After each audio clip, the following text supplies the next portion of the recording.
Rules for Radicals with Saul Alinsky. Oh, she didn't mention Rules for Radicals, she mentioned Saul Alinsky. And as y'all, I'm sure everybody in this group knows that Saul Alinsky wrote Rules for Radicals, that he dedicated it to Lucifer, and that he said that if you want to take America over, if you want to get this country to collapse into a communist nation, you have to take over the schools, you have to take over the media, you have to take over the churches, you have to take over the government, you have to get rid of morality, and you have to get rid of God. Really, I hate to say this, but they've darn near accomplished it. I read a lot, and my wife and I came to this conclusion a few years back. And I said, Laura, we have to do something. We have to wake some people up. So we started trying to explain that the Constitution was falling apart and that they quit following the Constitution. We contacted people. We started showing agenda on a weekly basis. And the thing that hit me that really, I guess, discouraged me is I would show agenda. People would wake up, they'd say, my God, I can't believe this is happening, and then they wouldn't be willing to do anything. And you know, the scary thing is you hear people complaining and they say, there's people that are taking money from the federal government and they're not doing anything and they're just sitting around and they expect the federal government to support them and they expect somebody else to do something for them. And yet, people get awakening to the problem we have and they're not willing to do anything. So what's the difference? They're doing the same thing. What we're trying to do is we're trying to wake people up to the problem that we have no Constitution any longer. Our federal government has ignored it. We have a Supreme Court justice who has made a statement publicly that she does not believe that the Constitution we should have our Constitution any longer, that we should follow the South American or South African Constitution. Ruth Bader Ginsburg. I mean, she shouldn't even be allowed to be doing what she's doing, but she is. So anyway, we have what we think is a good idea. It's called the Balance of Powers Act.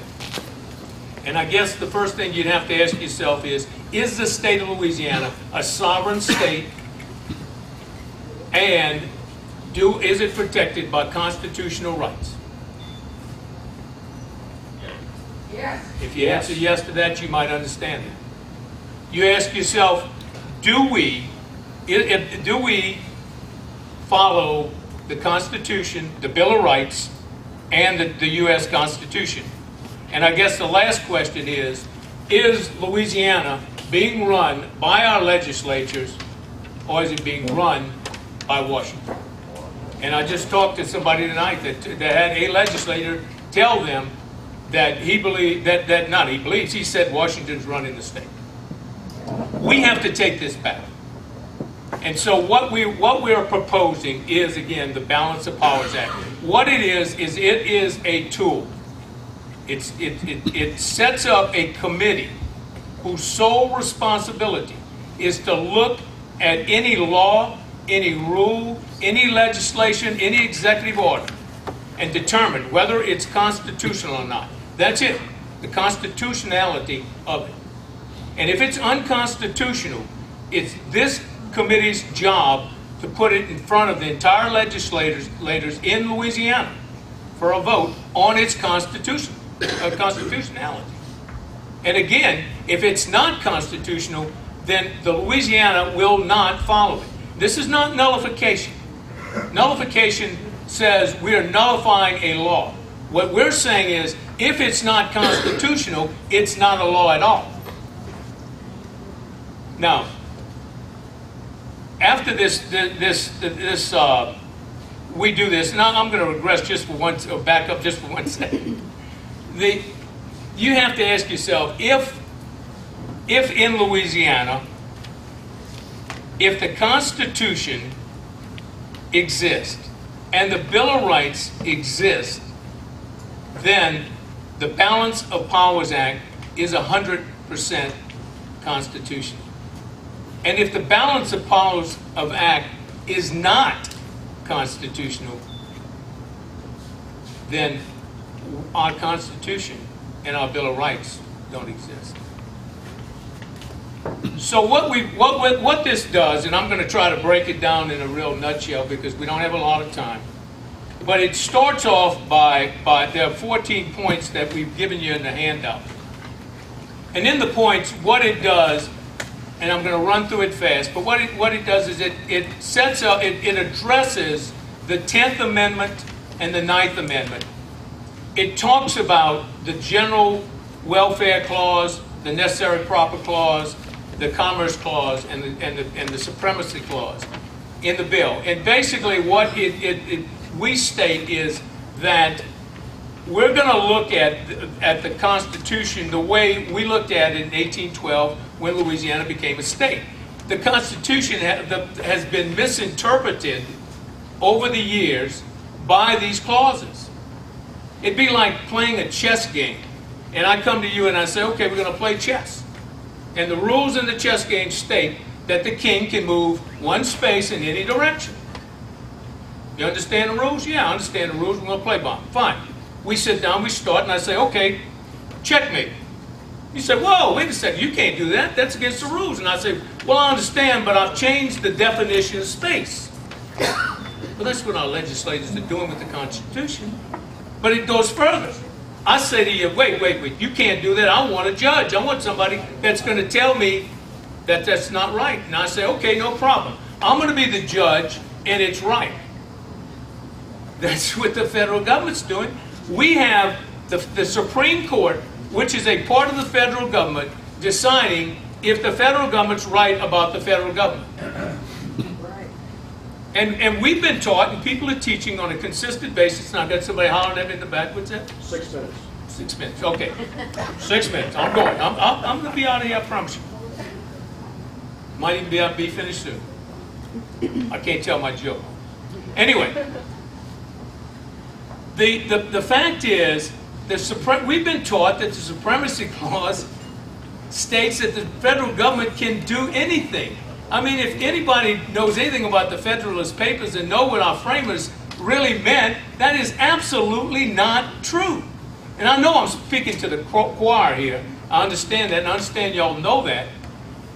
But the fact is, we need to pass this law because what it does is it sets up this committee who, again, is responsible to look at these laws.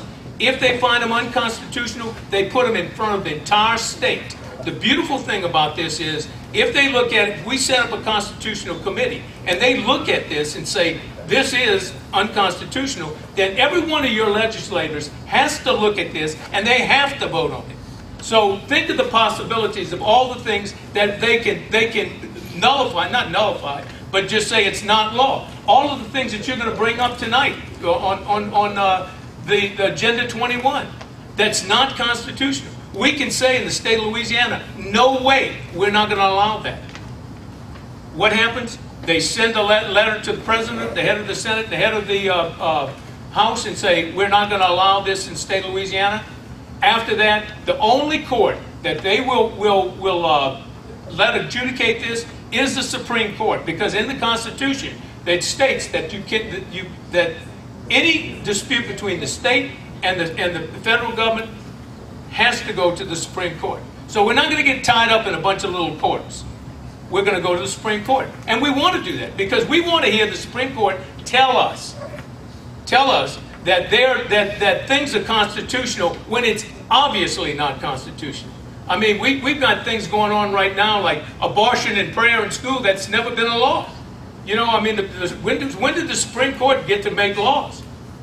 So basically, that's the way this is going to happen. If in the event, which I'm sure may happen, that the Supreme Court doesn't go along with us, then Louisiana has no moral obligation to follow what they say if it's unconstitutional. I understand, ladies and gentlemen, that this is a tough way to go. But if you, and I'm sure you do, understand that our back's against the wall right now. we're at a point, I heard this morning Glenn Beck say that we're one catastrophe away from a civil war. If we don't do something to protect ourselves with our state, we're in trouble. So I'm asking you to get hold of your legislators. We've got information out there. Send them a card, call them, ask them to get behind this bill and do something. Because as Jim said a little while ago, if not you, who, and if not now, when? Thank you.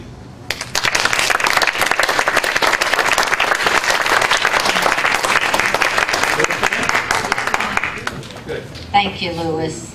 They traveled all the way from Lafayette for those few minutes, so they're passionate about their cause. Next up, Terry wanted to say a few things that she's been working on, and then we'll get to our guest speaker. You know, Terry, always working. Just 10 or 12 minutes. Oh, no. No. No. Okay. Is this Balance of Powers Act, do I understand Senator Crow is going to sponsor that as a bill? Where did they go? Did they leave already? No. Jim, is Senator Is Senator Crow sponsoring that as a bill? Well, what it is, right now, A.G. Crow, Albert Gilry, and there's possibly one or two others, are kind of sitting on things just in case we don't get someone else to sponsor it. You know they only get 5 bills. But we were promised by Albert Gilry that this thing will get written into legislation this year. Okay. Albert told me personally, he said, I can assure you, this will get sponsored. So, and Albert, I don't know if y'all know this, Albert is a black Democrat.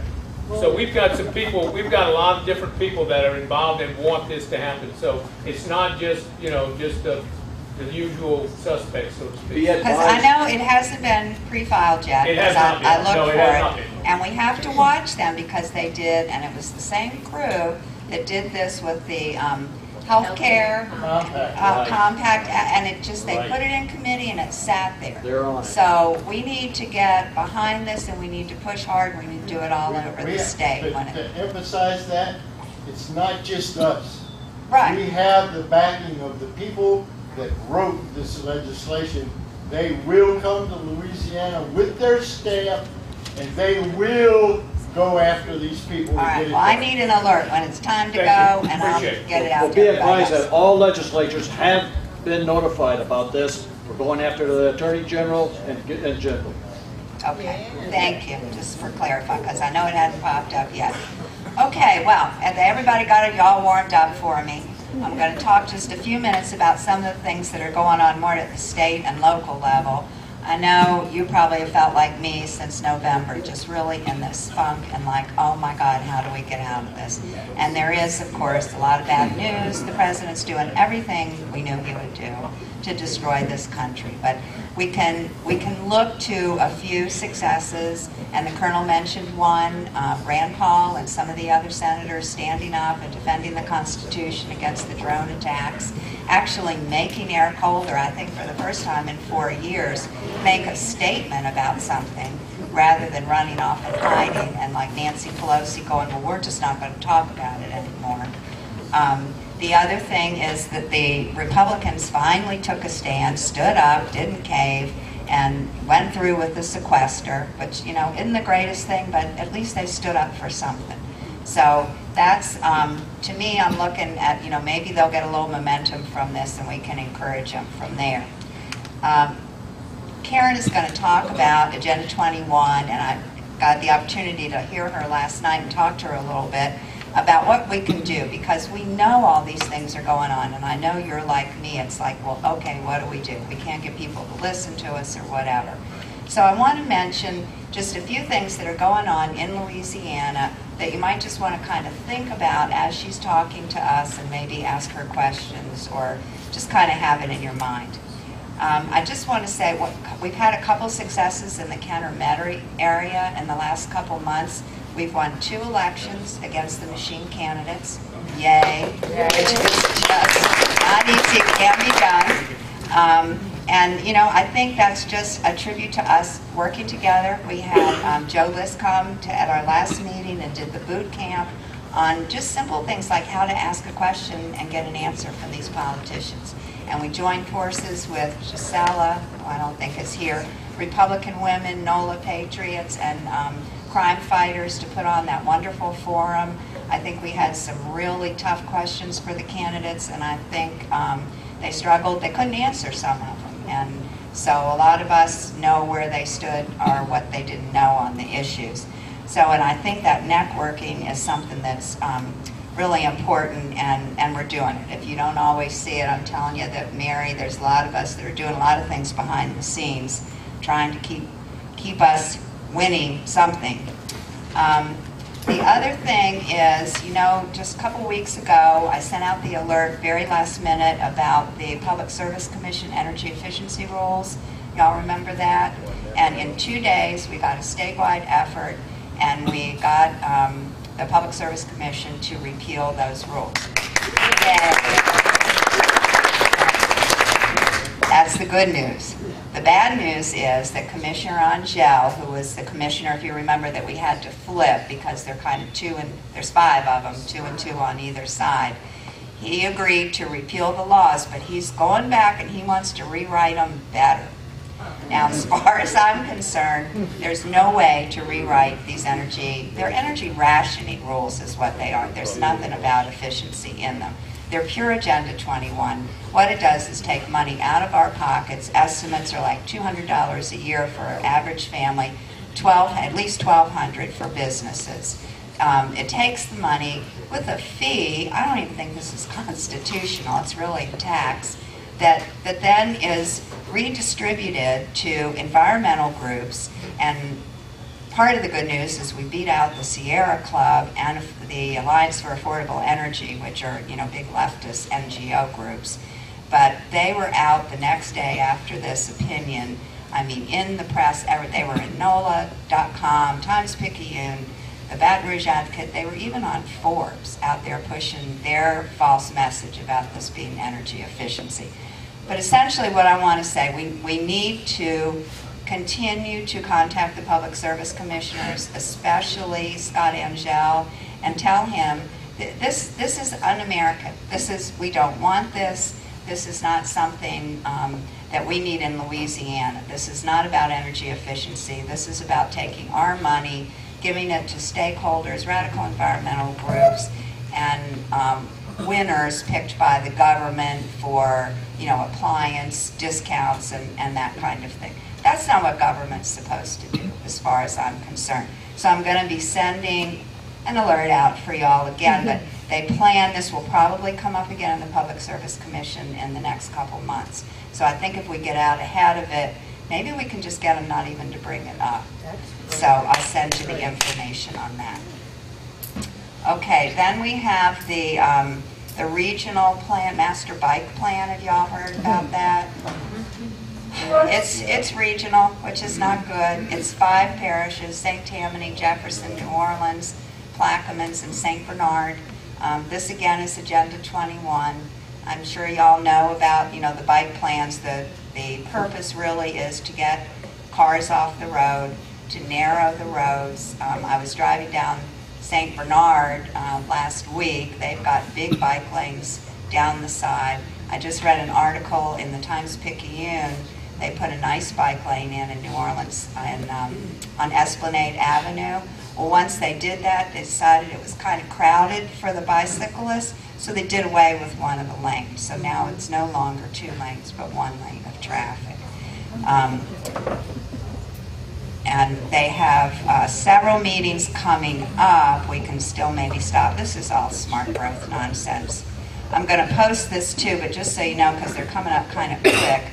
March 18th in Harvey, there's a meeting. The 21st in Marrero, 25th in Kenner, and the 28th in Metairie. So think bike plan. And then the last thing is the educational issues, which I think Karen's going to address somewhat, Common Core and such. We just, you know, we have a big mess there.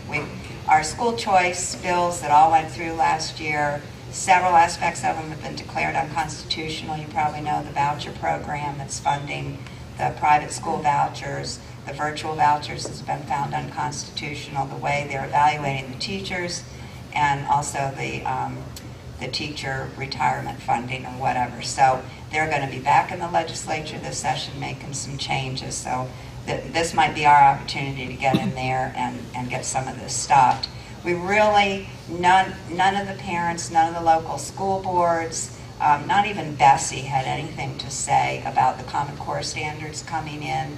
They actually, I just found out the local school boards were asked in 2010 whether they wanted to adopt the Common Core standards, which is separate a little bit from school choice. The majority of them in the state of Louisiana said, no, we don't want anything to do with them. We don't know what it's about. We know it's going to cost tons of money. It is going to cost millions and millions. And so they were not adopted. Within 3 months, a decision came out that said, well, we don't really have to ask the school boards. The governor and the superintendent of the Department of Education can make that decision. And it was Governor Jindal and then Superintendent Pasternak that made that decision. The school boards are not happy about it. And so I think we have some leverage there, but we have got to somehow reach the parents, because I really don't think they understand what Common Core is about. And where I hope Karen's going to give us some ideas about what they've been doing. GNOTP, we have some ideas, we have some money about some of the things that we can do.